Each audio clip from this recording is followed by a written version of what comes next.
کہ ایک جگہ پہ تو چیف منسٹر جو ہے وہ سبھی کچھ ہے پنجاب میں، پنجاب میں، ہاں، اور وہ اتنا آگے چلا گیا کہ وہ کہہ رہا ہے، اعلان کہہ رہا ہے اپنے دوستوں میں جو سننے میں آیا ہے کہ میں تو 1 سال تک چیف منسٹر رہوں گا.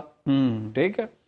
اور دوسری طرف چیف منسٹر سے کسی کی ملاقات ہی نہیں ہوتی. اعظم خان جو ہیں، جی ان سے کسی کی ملاقات، ویسے ان کی ریپوٹیشن بہت اچھی ہے، ہاں ہاں، یعنی بطور سول سرونٹ کے بہت نیک نام تھے، اسی لیے شاید جلدی سے اگری کر لیا گیا تھا. یعنی عام آدمی ان سے ملنا چاہتا ہے تو 4 دن اسے انتظار کرایا جاتا، گویا کہ وہ ایک گھیرے میں ہے. کہتے ہیں بے اختیار ہیں. بے اختیار کیا، وہ تو گھیرے میں ہیں. اچھا، ایک عام آدمی ان سے ملنا چاہتا ہے، کسی اور چیز کے لیے ملنا چاہتا ہے. ہر آدمی کو دیکھیے نا، وہ تو چند لوگ ہیں نا جنہیں اس سے سیاست سے دلچسپی ہوتی ہے، بے شمار لوگ تو ویسے مسائل ہوتے ہیں نا.